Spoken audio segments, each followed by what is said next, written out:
that is like that feels pretty damn bad about themselves most of the time, and they wake up with a horrendous sense of themselves. And what is wrong with me? And why can't I, when everybody else goes to bed, why can I not go to bed? And I had years like that.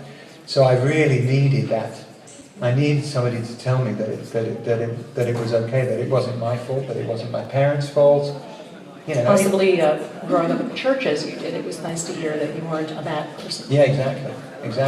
And I'd actually, I mean, funny you bring that into it, because also there's a spiritual element to the book as well, because I really, you know, I kind of started in church. I never really connected with the Catholic Church outside of the music. I never really bought into a lot of those ideas, and yet at my lowest ebb, I was spiritually bereft, and I started reaching out in my late 20s trying to find some kind of a spiritual connection, and it wasn't until I got sober that I found that, and that's been really important to me. Once again, we're talking with John Taylor. He's got a new book out, and this is an Author Confidential on Sirius XM Book Radio. And we're going to have a question on this topic from Jennifer Burke. Hi, John. Hi. Jennifer from Philadelphia. Does it feel liberating to truly reveal your demons? Do you have any regrets about laying it all out there? And what has been the most striking criticism over doing so?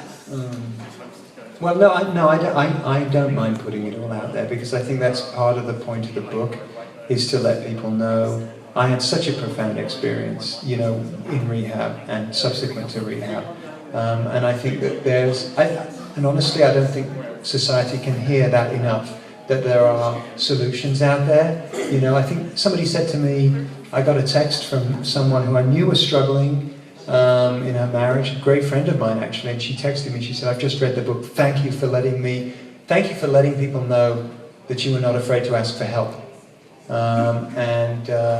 So, you know, so I think there's a message of hope in the book, and if anybody can pick up on that, you know, that because we're so conditioned to think that what we need are the prizes, that the prizes are what are the keys to happiness and success, and that has not been my experience.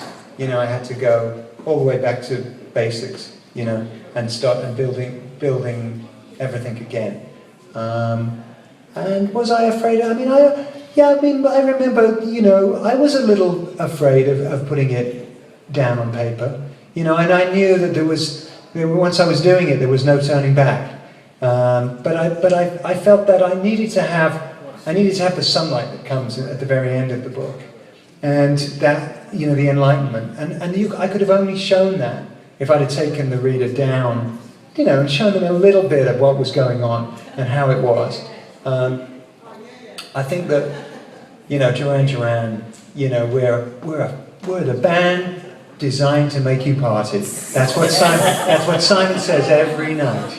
And, you know, we're an upbeat band. You know, we don't write in the minor key. You know, but I think that in part that's why I needed to write this book, because I never got to write the songs. You know, if I'd have been writing the lyrics along the way, we'd have had very different kinds of songs.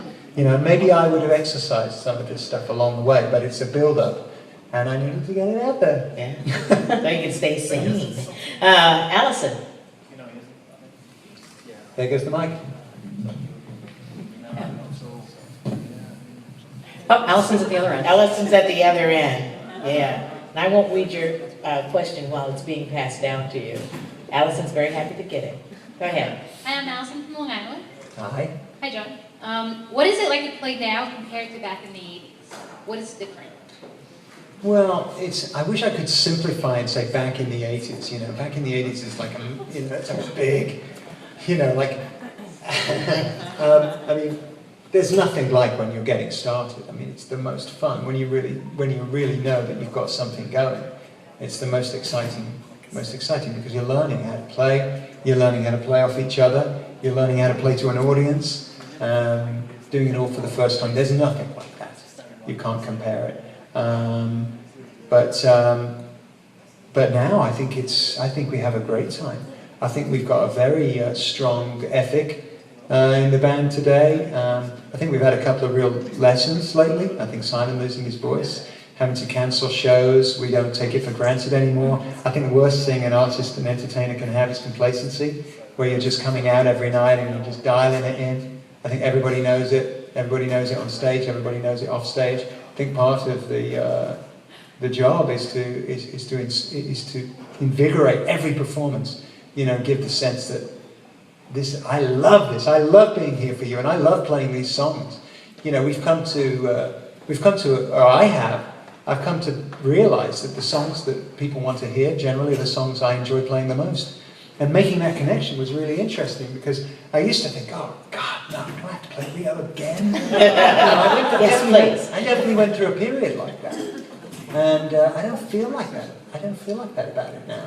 You know, I feel really honored to play those songs. And the songs that people like the most, there's a reason why they like them. What's the one you like? Well, I love playing Rio because it's like practically like a bass solo. You know, it's like an 8-minute long bass solo. You know, I mean, it's like, so how many notes can you play? But it usually comes right at the end of the show, and everybody else is like, you know, can we just play a slow song now? And I've got to play faster than, you know, I've been playing all through the show. But no, it's good. I think you can only come to that with a sort of from a sober standpoint. You know, I've had a lot of. It's been very enlightening for me. You know, because I think we had so much success so early on. It was easy to get complacent, and I definitely did get complacent, and I needed shocking years of that. And he has learned to get complacent, and I needed shocking years of that. And he has learned how to play guitar much better than when he first got his first one from his mom and dad. Yeah, I hope so. All right, Jennifer, let's hear your question. I'm Jennifer Jankowski from New York. What's your favorite part about what you do? Is it the music, or performing, or travel, all of it? I do love performing. I really do. I mean, I love that time when the lights go down. You know, that's always been very, very special for me because I think maybe because life is, you know, life on a day to day, you know, as we're dealing with life and life's problems, you know, it's a struggle, you know, for all of us. And there's something about that suspension of time that takes place when the lights go down. And you know, as a new reality steps forward, and that's the reality that we're creating in our show. And you opened the book that way. Yeah. Getting ready to walk on stage with that performance when you realize we're famous. Yeah. This is no longer just a wannabe. This is it. Yeah. So there's not much to beat that moment. You know, because I know exactly how the next 2 hours are going to go. You know, I know how much fun I'm going to have. But I do like writing. I like writing songs too. And I also like being at home and having lions. Did you enjoy writing the book as much as you enjoy writing music? Yeah. Well, I did actually. Because I think it had been in me for a while, and it was good to get it out. And it was good to sort of stretch myself and find out what I was capable of. I had a great guy working with me, Tom Sykes, and I couldn't have done it without him because he made sure that I didn't get hung up on, you know, I mean, I think I got enough I'm on enough sort of emotional high ground that I could go back and really look. I mean, even at my parents' lives, you know, I mean, there was a lot of sadness in there. There was a lot of feelings in there, a lot of loss. But you know, I wasn't going to get stuck there. You know, and Tom, who used to work at Page, I think he used to work at the Post actually. And he kept me moving, man. And like if we were getting bogged down, we'd get on the bikes and we'd go for a ride. And we just kept moving, and I think that was probably a good thing. And I think the book has the sense of pace that it has. I have to thank Tom for that. Writing about the dark periods, did you kind of write those chapters and look back and go, it didn't seem that bad at the time, or did it seem that bad at the time? Well, there were a few scenes that, I mean, I remember that night up on 79th Street actually, and you know, and it was a typical night because I only went out for dinner, and then it was like 8 o'clock in the morning, and I was out of my mind. But that was the night that I called my parish priest, and you know, and I felt that was like, oh my God, you know, what kind of, you know, how would Quentin Tarantino write that? You know, because it was because that was who I was. I wasn't calling in the hookers. I was calling my parish priest. You know, I was as messed up as I've ever been in my life. And what I really, really needed was that connection with a higher power, with some kind of spirituality. And I didn't know how, at that point, I didn't know how to move forward.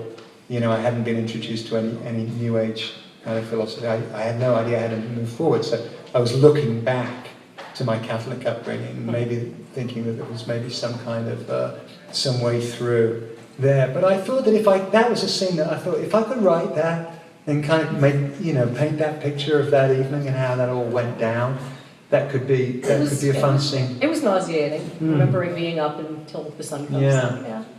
But I do don't that. to remember that. We've got another question from the audience. I'm Madoka. I'm from Hello. Japan. Yeah, I travel a lot between continents, but you travel even more than me. Do you have any advice to get rid of jet lag as quick as possible? Oh, I wish I did. I wish I did. You know, you just got to go with it. You know, there's no. Do you treat yourself in a particular way when you know you've got a long trip coming up? I try to get in it, maybe in an ideal way. Maybe I try to get in a bit of yoga before I leave. You know, really, because you're going to be sitting. You're going to be. I think door to door for me, it's about a 28-hour journey, and I make it every, 6 to 8 weeks. But you know, as long as you're traveling in the pointy end, that's what I always say. How bad can it be? Yeah, you can afford the comfort now.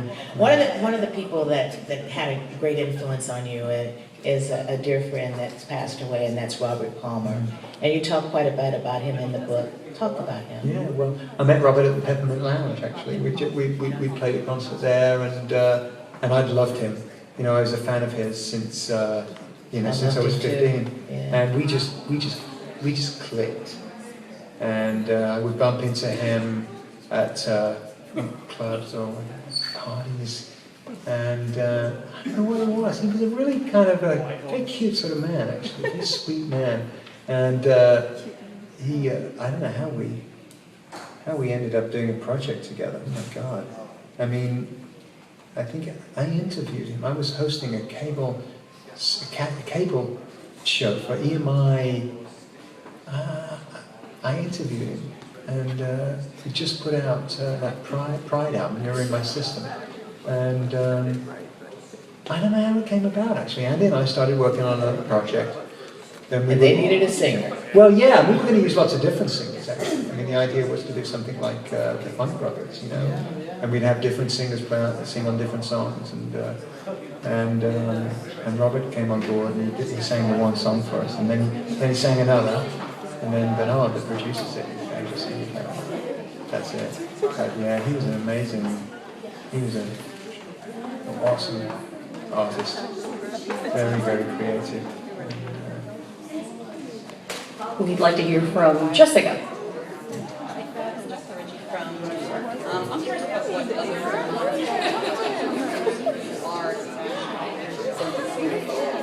Actually, I'm kind of just trying to get through this afternoon. I mean, really, This is the project. This is such a, I had a really good time putting the book out in the UK, and now we're bringing it to the States, and it's so much bigger, and I've got a few weeks ahead of traveling around the country and presenting the book, and then I've got a couple of months off because the band's sort of on hiatus, and part of me is like, I just can't wait. I'm so looking forward to just nothing. But at the same time, maybe I should do something. So I just don't know. I just don't know. You have to slow down long enough to find out what it is. I think you're right. Let's go on to the next one, Lauren. Hi, I'm Lauren Castle from New Jersey. Outside of music, performing in Twitter, what do you love to do? I like to read. I love to read. Right now I don't spend a lot of time with Keela, but we like to watch TV. we're obsessed with, what's that show with Claire Danes? Oh my God. We just watched the first season in 3 days.